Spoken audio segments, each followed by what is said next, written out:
सुप्रभात साथियों, जंतर मंतर बनाम रांची, लाठी चार्ज की कहानी एक जैसी है या बिल्कुल अलग। आज सवाल है जंतर मंतर और रांची में छात्रों पर हुई पुलिस कार्रवाई में आखिर अंतर क्या है। आदाब, जय भीम, जोहार। मैं हूं एमडी हसनैन नवाज और आप देख रहे हैं न्याय संवाद 2.0।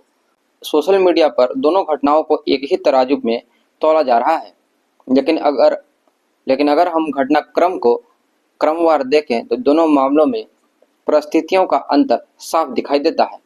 पहले बात जंतर मंतर की। 20 जुलाई को दिल्ली के जंतर मंतर से प्रदर्शनकारी संसद की ओर मार्च कर रहे थे।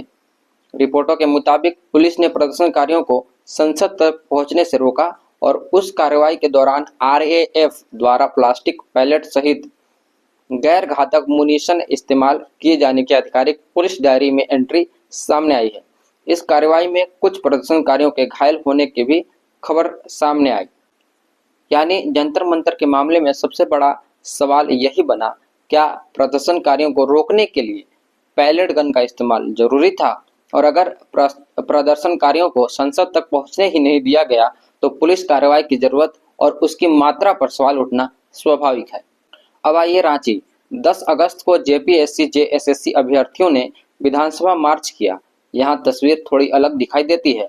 प्रदर्शनकारियों ने बैरिकेडिंग तोड़ी और विधानसभा की ओर आगे बढ़े, लेकिन शुरुआती चरण में पुलिस ने उन्हें नियंत्रित करने के लिए वाटर कैनन और अन्य भीड़ नियंत्रण उपायों का इस्तेमाल किया। रिपोर्टों के अनुसार बाद में स्थिति बिगड़ने पर आंसू गैस और लाठी का इस्तेमाल किया गया। यहीं से कहानी का सबसे विवादित हिस्सा शुरू होता है।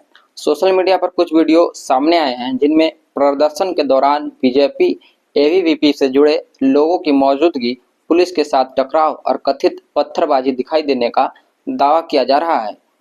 और इन्हीं वीडियो के आधार पर यह कहा जा रहा है कि बीजेपी और एबीवीपी ने ही पत्थरबाजी कराई। और पुलिस की ओर से भी कहा गया है कि प्रदर्शन के दौरान पत्थरबाजी हुई और पुलिसकर्मी घायल हुए। एक रिपोर्ट के मुताबिक 14 पुलिसकर्मियों के घायल होने की बात सामने आई है। इसलिए सवाल होना चाहिए, पत्थर किसने चलाए, किसने बैरिकेड तोड़े, किसने भीड़ को उकसाया और क्या उन लोगों की पहचान सीसीटीवी और वीडियो के जरिए की जाएगी? इन सवालों का जवाब निष्पक्ष जांच से ही मिलना चाहिए। और फिर सामने आया एक और गंभीर आरोप। विधानसभा का सत्र समाप्त होने के बाद जब विधायक अपनी अपनी गाड़ियों से बाहर निकल रहे थे, उस दौरान प्रदर्शनकारियों की तरफ से चप्पल फेंके जाने की घटना की भी बात सामने आई है। अगर यह घटना जांच में सही साबित होती है तो यह निश्चित रूप से लोकतांत्रिक विरोध की सीमा पार करने वाला व्यवहार माना जाएगा, क्योंकि सरकार से सवाल पूछना लोकतांत्रिक अधिकार है।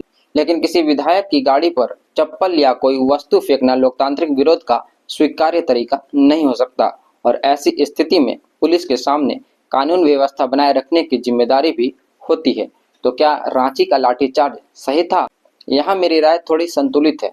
अगर भीड़ में पत्थरबाजी हुई, पुलिसकर्मियों पर हमला हुआ, बैरिकेड तोड़े गए और विधायकों की गाड़ियों पर वस्तुएं फेंकी गई तो पुलिस को कानून व्यवस्था बनाए रखने के लिए कार्रवाई करने का अधिकार है। लेकिन दूसरा सवाल भी उतना ही महत्वपूर्ण है, क्या कार्रवाई की जरूरत के मुताबिक और न्यूनतम बल के सिद्धांत के अनुसार हुई? क्योंकि लोकतंत्र में पुलिस की जिम्मेदारी सिर्फ कानून व्यवस्था बनाए रखना नहीं है, पुलिस को यह भी सुनिश्चित करना होता है कि शांतिपूर्ण प्रदर्शनकारी अनावश्यक रूप से हिंसा का शिकार न हो। इसलिए जंतर मंतर और रांची को एक जैसा बताना सही नहीं होगा।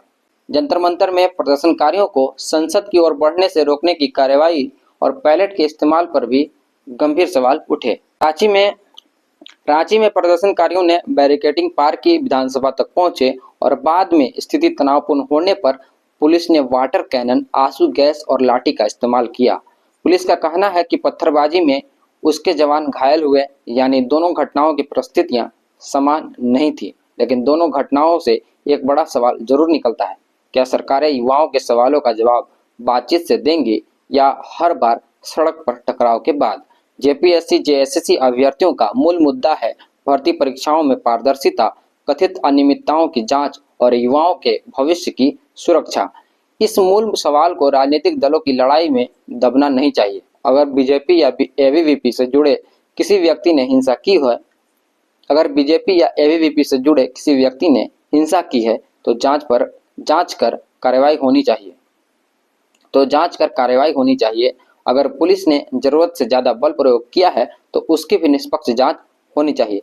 और अगर आम छात्र शांतिपूर्ण तरीके से अपनी मांग लेकर आंदोलन कर रहा था तो उसकी आवाज सुनी जानी चाहिए, क्योंकि पत्थरबाजी का समर्थन नहीं किया जा सकता, लेकिन छात्रों की जायज मांगों को भी पत्थरों के बीच दबाया नहीं जा सकता। यही लोकतंत्र का संतुलन है। आप बताइए, क्या रांची की पुलिस कार्रवाई परिस्थितियों को देखते हुए जरूरी थी या बातचीत से स्थिति संभाली जा सकती थी? कमेंट में अपनी राय जरूर बताइए। आप देख रहे थे न्याय संवाद 2.0 और मैं हूं एमडी हसनैन नवाज। आज की वीडियो में इतना ही। धन्यवाद।